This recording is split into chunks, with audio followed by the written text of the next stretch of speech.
आज के लेक्चर में हम जो चीज़ देखने वाले हैं वो है एलिमेंट्स ऑफ सोशल हार्मनी। हमारा सोशियोलॉजी में जो टॉपिक दिया हुआ है, इसके पहले हमने बेसिक कंसेप्ट्स को देख लिए थे। इसके अलावा हमने पब्लिक एडमिनिस्ट्रेशन कंप्लीट कर लिए हैं, उसकी पूरे 30 मार्क्स का हमने कंप्लीट कर लिए हैं। आप चाहे हिंदी मीडियम के हो, इंग्लिश मीडियम में नोट्स हैं, लेकिन वो पढ़ाया मैंने हिंदी मीडियम में हो, तो हिंदी मीडियम के भी आप अगर स्टूडेंट हैं तो उन लेक्चर सीरीज़ को एक बार गो थ्रू हो जाइए, उससे आपके कंसेप्ट बिल्ड हो जाएंगे। और उसके बाद आपका जो भी मटेरियल, आप जो भी कोचिंग मटेरियल को आप पढ़ेंगे तो उसको आप अच्छे से समझ पाएंगे।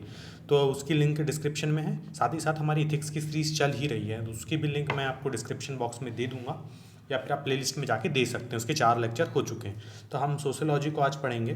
तो एलिमेंट्स ऑफ सोशियोलॉजी में यानी कि हमारे हो गए सामाजिक समरसता के घटक। तो ये सब्जेक्ट को मैं ये टॉपिक डालने के पीछे की मंशा ये थी कि हमारी सोसाइटी और हम एक प्रकार से अर्थ को लिवेबल बनाना चाहते हैं। कुल मिला के हमारा मकसद क्या है कि जीने योग्य हमारी पृथ्वी हो, जहाँ पे पीस हो, हम एक दूसरे की रिस्पेक्ट करें, हम किसी को भला बुरा ना कहें, हमारी याली पूरी मंशा रहती है। तो बट ऐसी कुछ चीज़ें हो जाती हैं कि ऐसा नहीं हो पाता। तो इसमें क्वेश्चन किस तरीके से बन जाएंगे कि आप सीधे 3 मार्कर में क्वेश्चन बन जाएगा कि सोशल हार्मनी से आप क्या समझते हो, सामाजिक समरसता से आप क्या समझते हो, है ना। फिर 5 मार्कर को बन जाएगा सामाजिक समरसता के घटक क्या हैं। 11 मार्कर में भी यही क्वेश्चन बन सकता है। तो ये जो टॉपिक है इसको समझना बहुत ज़रूरी है। उसके बाद कंटेंट तो आपके पास ऑलरेडी है, लिखने को आपके पास बहुत सारी चीज़ें हैं, लेकिन आपको पता होना चाहिए कि आप किस चीज़ों को पिक करेंगे, किस तरीके से इस आंसर को प्रोसीड करेंगे। तो सबसे पहले हम डेफिनेशन ही देखते हैं इसकी क्या बन सकती है सोशल हार्मनी की। पीपल ऑफ ऑल रिलीजन, मतलब लोग सभी धर्मों के, सभी जाति के, caste, culture, disregarding of this variety, living peacefully in a common trust as a society is called social harmony. मतलब सभी लोग, सभी धर्म की, जाति के, संस्कृति के, और इसमें आप जेंडर भी लिख सकते हैं, लिंग के, डिसरिगार्डिंग दिस वैरायटी, भले ही इतनी वैरायटी है, इतनी अलग अलग चीज़ें हैं, लेकिन एक साथ मिलकर शांति के साथ, एक विश्वास के साथ रह रहे हैं एक समाज में, वो कहलाता है हमारी सामाजिक समरसता। तो ये हमारी ब्यूटीफुल डेफिनेशन हो जाएगी, इसको हम प्रोसीड कर लेंगे। तो देखो यार, सोशल हार्मनी जो है ना, सामाजिक समरसता एक प्रकार से म्यूचुअल ट्रस्ट है, म्यूचुअल एग्रीमेंट है एक दूसरे के बीच में। एक्स नाम का आदमी है और वाई नाम की लड़की है, तो इन दोनों के बीच में भी एक तरह से एक म्यूचुअल ट्रस्ट रहेगा, रिस्पेक्ट रहेगी, है ना।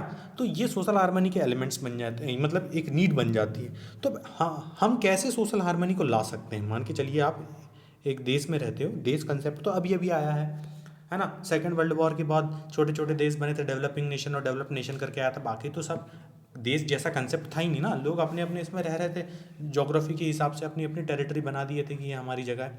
लेकिन हम इम्पेरियलिस्टिक, साम्राज्यवादी सोच हमारी विकसित हुई और हम अलग अलग फैलाव के साथ रहने लगे। तो सबसे बहुत ज़रूरी है कि सोशल एलिमेंट के लिए क्या है, कलेक्टिव इंस्टीट्यूट्स को काम आना पड़ेगा। जैसे कि हम रह रहे हैं तो यहाँ पे संगठनों को एक साथ मिलकर आना पड़ेगा। जैसे कि सबसे पहली बात आ जाती है कि किसी एक देश में उसकी सबसे बड़ी ताकत क्या होती है। उस किसी देश का धर्म नहीं होता। भले इंडिया में मेजॉरिटी में हिंदूज रह रहे हैं, लेकिन इसका मतलब ये नहीं कि उन्हीं के हिसाब से सब कुछ चलेगा। इसलिए इक्वलिटी को प्रमोट करने के लिए हमने क्या बनाया, कॉन्स्टिट्यूशन, मतलब संविधान। हमने एक ऐसी किताब बना दी जिसमें ऐसी चीज़ें लिख दी कि भैया ये चीज़ें को हम फॉलो करेंगे और यही हमारे लॉ एंड ऑर्डर को बैलेंस करेगी। कोई भी चीज़ गलत या सही हम किसके बेसिस में देखेंगे, संविधान के तहत में। तो सोशल हार्मनी को ब्रिंग करने के लिए हमारा देश आज़ादी के पहले कैसा था, मतलब हम अलग अलग धर्म जाति के थे। सरदार वल्लभ भाई पटेल ने इंटीग्रेट करे पूरे देश को, अलग अलग नॉर्थ ईस्ट को मिलाया, हैदराबाद को मिलाया, कश्मीर को मिलाया, इस तरीके से हमारा देश बना। फिर जब मेकर्स ऑफ कॉन्स्टिट्यूशन, मतलब हमारे संविधान के जो निर्माता थे, उन लोगों ने बोले यार हम अपने देश को इस तरीके से तो बांट नहीं सकते कि रिलीजन के आधार पर तो नहीं बांट सकते।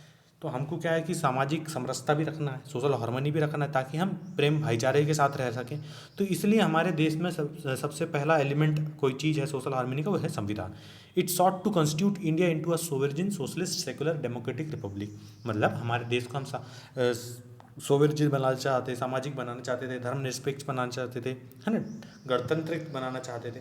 तो तो इस तरीके से तो इस कॉन्स्टिट्यूशन ने किस तरीके से सोशल हार्मनी को प्रमोट करा, फंडामेंटल राइट्स आए, डीपीएसपी आए, गांधी जी के विचार आए, है ना, वुमेन्स के लिए हमने कितने सारे बनाए, अनटचेबिलिटी खत्म करने के लिए आर्टिकल 17 लाए। तो ये कॉन्स्टिट्यूशन हमको समझ में आ गया कि सबसे बड़ा एलिमेंट है सोशल हार्मनी के लिए अगर हमारे देश में देखा जाए तो। उसके बाद आता है कल्चर। कल्चर मतलब होता है संस्कृति। मान के चलिए अगर आप महाराष्ट्र में ले रहे हो तो मराठी आदमी टोपी पहनता है, तो कल्चर के पीछे का सबसे बड़ा रीज़न होता है ज्योग्राफी। जैसे कि ये इंडिया है हमारा, ये हमारा इंडिया है, तो ये है हमारा गुजरात और महाराष्ट्र। तो महाराष्ट्र के लोग टोपी पहनते थे। इसके पीछे का रीज़न क्यों है भैया कि टोपी पहनते हैं, उनका कल्चर ऐसा क्या था कि टोपी पहनने, इसके रीज़न था ज्योग्राफी। मतलब वो जो लोकेशन थी ना, वहाँ पे टेम्परेचर बहुत ज़्यादा रहता है गर्मी के टाइम पे, और वो सी वाला एरिया आ जाता है। सी के टाइम पे तो आपको पता ही कि वहाँ पे एक्सट्रीम गर्मी रहती है और ठंड के टाइम में एक्सट्रीम ठंड।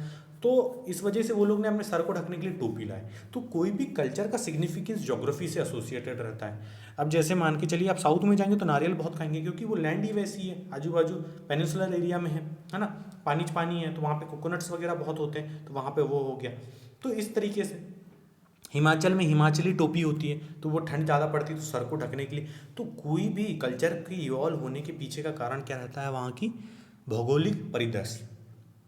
ऐसा क्यों होने लगा कि जब मुस्लिम धर्म जब विकसित हुआ 700 AD तरफ, तो वहाँ पे दफनाने लगे, तो अरब वाली जगह पे वो विकसित हुआ ना, तो वहाँ पे पानी की कमी थी, इसलिए वहाँ पे दफनाए। तो इस तरीके से हर तरीके से कल्चर इवॉल्व होता है। हिंदू धर्म में क्यों जलाया जाता है, क्योंकि हम जंगल वाले एरिया में ज़्यादा थे। इंडिया जो लैंड था हमारा, वो वहाँ पे जंगल बहुत ज़्यादा थे, तो लकड़ी की अवेलेबिलिटी बहुत ज़्यादा थी। इस तरीके से चीज़ें बेहतर होती जाती हैं। तो कल्चर में हम क्या होता है, कल्चर हमको एक दूसरे के साथ, संस्कृति हमको एक प्रकार से उस भौगोलिक परिदृश्य में, मतलब जोग्राफिकल लैंड में किस तरीके से हम एक इकोसिस्टम बनाएं ताकि हम अच्छे से रह सकें और पर्यावरण के साथ एक समरसता बनाए रखें, एक हार्मनी बनाए रखें, और लोगों के बीच में एक पीसफुल हार्मनी इस्टेब्लिश हो सके। तो कल्चर का काम ये रहता है। तो क्या होता है, culture bring people close and integrate them with live peacefully, मतलब इनको इंटीग्रेट करता है। तो अंडरस्टैंडिंग, हमें एक दूसरे के कल्चर को रिस्पेक्ट करनी चाहिए, इसी से सोशल हार्मनी आएगी। ऐसा नहीं कि हम मराठियों की मजाक उड़ाएं, फिर गुजरातियों की मजाक उड़ाएं, है ना, फिर इसका कल्चर बेकार है, मारवाड़ी ऐसे होते हैं, ये होते हैं। तो हर एक चीज़ के पीछे का एक रीज़न होता है, हिस्ट्री, उसके बाद वहाँ की ज्योग्राफी डिफाइन करती है। तो ये अंडरस्टैंडिंग बहुत ज़रूरी होती है। तो इसलिए कल्चर ब्रिंग्स क्लोज, और एक प्रकार से सोशल हार्मनी का एक प्रकार से एलिमेंट हो जाता है। अब देखते हैं कि आर्ट कैसे सोशल हार्मनी को प्रोपोगेट करती है। आप नुसरत अली साहब के गाने सुन लो, आप चाहे हिंदू या मुसलमान हो, आपको मज़ा ही आएगा उसके उनके गाने सुनकर। आप भजन सुन लो, मैक्सिमम भजन जो हमारे मुसलमान सिंगर गाते हैं, तो हिंदुओं के सिंगिंग गाते हैं, तो आप चाहे हिंदू या मुसलमान हो, आपको वो गाने पसंद ही आते हैं। तो इसलिए म्यूज़िक हुआ, डांस हुआ, पेंटिंग हुआ, ये आर्ट के फॉर्म्स होते हैं। ताजमहल कैसा भी हो, हर धर्म, हर जाति के, हर मतलब गरीब अमीर किसी भी इंसान को पसंद आता ही है, वो आर्ट है। आर्ट एक प्रकार से एक्सप्रेशन होता है जो हमें एक दूसरे के बीच मतलब खींच ले आता है। तो इसलिए आर्ट सोशल हार्मनी का सबसे बड़ा एलिमेंट होता है। चाहे पाकिस्तानी सिंगर हो या इंडियन सिंगर हो, फॉरेनर सिंगर हो, वॉइस तो वॉइस है, अट्रैक्ट तो करती है ना। तो इस तरीके से ये सोशल हार्मनी को प्रोपोगेट करते हैं। अब आ जाती है मीडिया। मीडिया में बहुत सारी चीज़ हो सकती है, प्रिंट मीडिया भी हो सकती है, इंटरनेट भी हो सकता है ना। तो मीडिया बहुत बड़ा वेपन है। आज के ज़माने में आप इंटरनेट पे हो तो आपको टिकटॉक आपके माइंडसेट को इन्फ्लुएंस कर सकता है, इंस्टाग्राम आपके माइंडसेट को इन्फ्लुएंस कर सकता है, फेसबुक आपके माइंडसेट को इन्फ्लुएंस कर सकता है। मीडिया तो है ही। कैसे अभी की मीडिया की हालत है कि कितनी गवर्नमेंट इंक्लाइंड है ना। तो ये सब चीज़ें दिख रही हैं। इस तरीके से अगर न्यूट्रल नहीं होंगे और आपको आज़ाद लिबरेट नहीं करेंगे, आपकी ज्ञान को विकसित नहीं करेंगे, तो आप फंसे ही रहोगे। तो इसमें एक दूसरे की आप रिस्पेक्ट करोगे ही नहीं, है ना, एक बैलेंस बनेगा ही नहीं। तो कहाँ से सोशल हार्मनी? तो ये इंस्टीट्यूशंस हैं, संगठन है। जैसे मीडिया एक संगठन है, आर्ट एक इंस्टीट्यूट है अपने आप में, कल्चर एक इंस्टीट्यूट है, कॉन्स्टिट्यूशन एक अपने आप में बहुत बड़ी चीज़ है जिसका सोशल हार्मनी में बहुत बड़ा इम्पैक्ट होता है। तो ये एलिमेंट्स बनते हैं धीरे धीरे। तो इनका पता होना बहुत ज़रूरी है। उसके बाद आप आंसर तो लिख ही लेंगे अपने तरीके से, समझ में आना जरूरी है कि किस तरीके से सोशल हार्मनी में बहुत बड़ा इंपॉर्टेंस प्ले करते हैं। उसके बाद आती है गवर्नमेंट। सीधी बात है, चाहे आप राजशाही, तानाशाही, कम्युनिस्ट, मोनार्क इस टाइप की गवर्नमेंट होगी तो सोशल हार्मनी तो स्टेब्लिश हो ही नहीं सकती, क्योंकि वो अपना एक ही डायमेंशन दिखाएंगे जिससे वो पावर पे रह सके। इसलिए लोकतांत्रिक गवर्नमेंट होना बहुत ज़रूरी है। और हमारी गवर्नमेंट भी जिस तरीके से मोनार्की होते जा रही है ना, इतना मतलब संवाद बहुत कम हो चुका है, गवर्नमेंट के बीच में एक स्टेबलिश कम्युनिकेशन नहीं हो सक रहा है, तो ये चीज़ें बहुत गलत होती हैं सोशल हार्मनी के बीच में, क्योंकि कट्टरता विकसित होते जाती है ना। आप चाहे कितनी कोशिश कर लो, आप एक्सट्रीम बोलते हैं ना कि सबसे बड़ा बहुत गंदा कॉम्बिनेशन होता है गवर्नमेंट का, जिस देश में एक स्ट्रांग गवर्नमेंट हो और वीकेस्ट अपोजिशन होता है, तो डेमोक्रेसी के लिए सबसे गंदा कॉम्बिनेशन जो आप प्रेजेंट के टाइम पे है कि इतना वीक अपोजिशन है और इतना स्ट्रांग सेंटर है।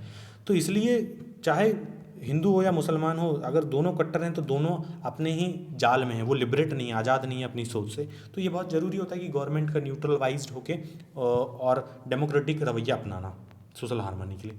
सिविल सोसाइटी, सीधी बात है कि हम और आप ही तो निर्माता हैं लोकतंत्र के, और हम आप ही इन सब चीज़ों से दूर होते जाएंगे, अवेयर नहीं होंगे, क्योंकि सरकार कह लो, संविधान कह लो, इनका कोई औचित्य नहीं, क्योंकि हमारी संस्कृति इतनी विकसित है, हमारे उपनिषदों ने इतनी बहुत बेहतरीन बातें बताई हैं। उनका मकसद सिर्फ और सिर्फ चेतना को जगाना था, अवेयरनेस क्रिएट करना था, लेकिन हम नहीं हैं, हम कहीं ना कहीं पीछे फेल हो गए हैं। तो कलेक्टिव रिस्पॉन्सिबिलिटी एक सोसाइटी की भी होती है सोशल हार्मनी के लिए। फिर एजुकेशन, तो सीधी बात है, नॉलेज कम और बोध, मतलब इंटेलेक्ट वर्सेस नॉलेज। ये नॉलेज का मतलब होता है इन्फॉर्मेशन, ठीक है, ये चीज़ पता होना। बोध का मतलब होता है आपको आज़ाद कर देना, कि आपको पता होना, अवेयरनेस क्रिएट करना। तो हमारी एजुकेशन, जितना ज़्यादा आदमी एजुकेटेड होते जाता है तो उसको समझ में आ जाता है कि यार ये कट्टरपंथी चीज़ों के साथ रहने से कोई औचित्य नहीं है। प्रेम, भाईचारा और एक अच्छी इन्वायरमेंट को क्रिएट करना, कुछ नया बनाना, इन सब में ही फ़ायदा है। तो इसलिए शिक्षा बहुत ज़रूरी होती है सोशल हार्मनी को बनाने के लिए। तो हमारे सामने अगर कैसा भी क्वेश्चन आ जाएगा तो हमारे पास एलिमेंट्स पता चल जाएंगे, उससे हम अपना कंटेंट डिलीवर कर पाएंगे। तो ये हो जाएगा हमारा सोशल हार्मनी।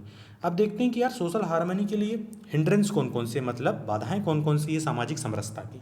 सबसे पहला तो पॉलिटिकल करप्शन। राजनेताओं को राज से मतलब है, आपकी प्रॉब्लम से कोई मतलब नहीं। कोविड की सिचुएशन इतनी थी, क्या बंगाल में रैलियां रुकी? नहीं। क्या हमारे मध्य प्रदेश में दमोह की सिर्फ एक उपचुनाव की सीट थी, क्या वहाँ पे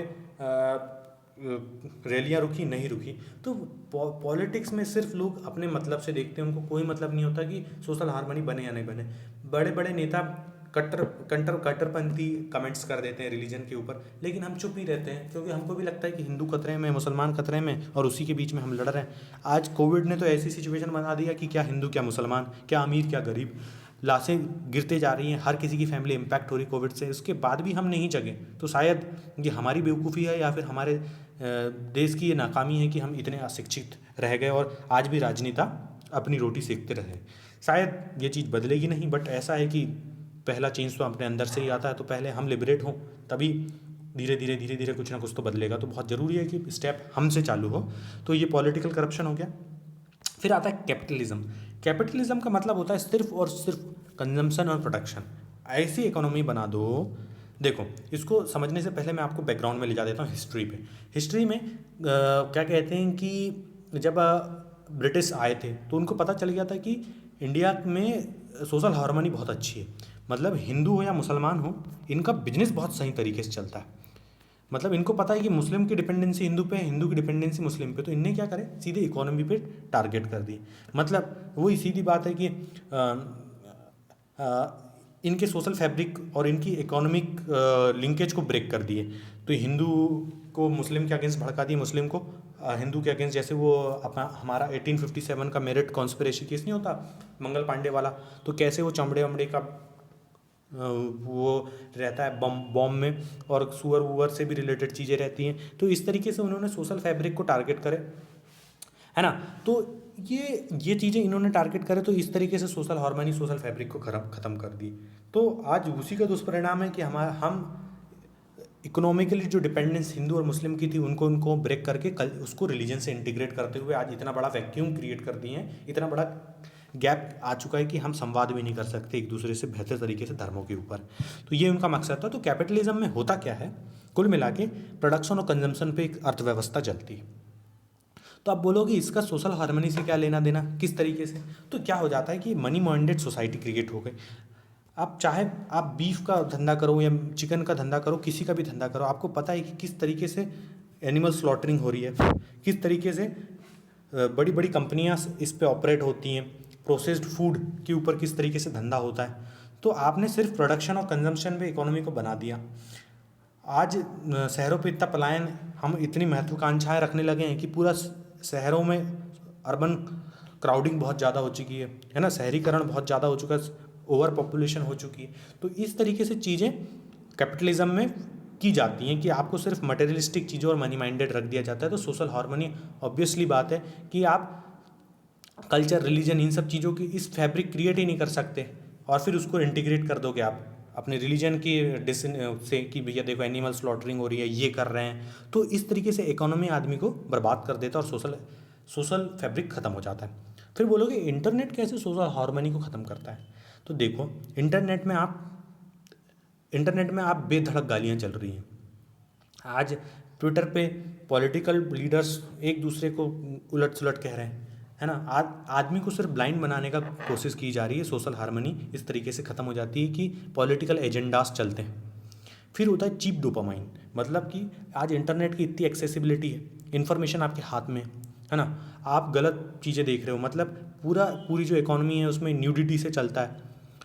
मतलब कम कपड़ों के साथ लड़कियां दिखाई जाती हैं, प्रोडक्ट्स बेचे जाते हैं। तो इससे क्या होता है कि इस तरीके से क्या होता है कि आपके माइंड में कचरा उगाया जा रहा है। फिर पॉर्न एडिक्शन हो गया, तो वो मेल और फीमेल के बीच में एक जो वैक्यूम है वो क्रिएट कर दिया गया। फिर रेप्स बढ़ते जाएंगे, तो जेंडर इक्वलिटी ख़त्म होते जाएगी। तो ये चीप इकोनॉमी का हो जाता है। फिर हो जाता है वेस्टेड इंटरेस्ट, मतलब सब अपने अपने मतलब के लिए कर रहे हैं काम, किसी को कोई परवाह नहीं है कि हमको इस तरीके से चीज़ों को ले जाना है, इस तरीके से हम इन्वायरमेंट के संरक्षण का काम करें। सब स्वार्थ के चक्कर में बर्बादी झेल रहे हैं। तो इस तरीके से आपको बॉर्डर प्रॉस्पेक्ट कंसेप्ट समझ में आ जाएगा सोशल हार्मनी का। पूरे डायमेंशंस को समझने में से अब जो चीज़ें आप समझ जाएंगे उसके बाद आप खुद आंसर लिख लेंगे। तो समझना बहुत ज़रूरी था, कंसेप्चुअल क्लैरिटी बहुत ज़रूरी थी। उसके बाद तो राइटिंग आ ही जाती है। तो डेफिनेशन भी अपने पास हो गई, एलिमेंट्स भी हो गए, प्रॉब्लम भी समझ में आ गई। और अगर मान के चलिए सोशल हार्मनी के फ़ायदे क्या हैं, तो वही जो प्रॉब्लम्स थी उनको सॉल्यूशन ओरिएंटेड लिख दीजिएगा। इसके अलावा अगर आपको लेक्चर्स पसंद आते हैं तो लाइक कर देना। लाइक करने से मेरे को पता चलता है कि मैं सही पढ़ा रहा हूँ या नहीं, सही तरीके से मेरी डिलीवरी हो रही है नहीं लेक्चर्स की। अगर नहीं पसंद आता तो डिसलाइक कर देना, लेकिन डिसलाइक करने के बाद कमेंट सेक्शन में ये ज़रूर बता देना कि क्यों पसंद नहीं आया, क्या इंप्रूवमेंट की मेरे को ज़रूरत है। उसके अलावा हमारा एथिक्स तो चल ही रहा है, बाकी लेक्चर्स की डिस्क्रिप्शन में मिल जाएगी लिंक, और इस लेक्चर की अगर आपको पीडीएफ चाहिए तो टेलीग्राम की लिंक आपको डिस्क्रिप्शन में मिल जाएगी। मिलते हैं हम नेक्स्ट लेक्चर में, जिसमें हम सभ्यता और संस्कृति पढ़ेंगे, मतलब concept of civilisation and culture. बहुत बहुत धन्यवाद।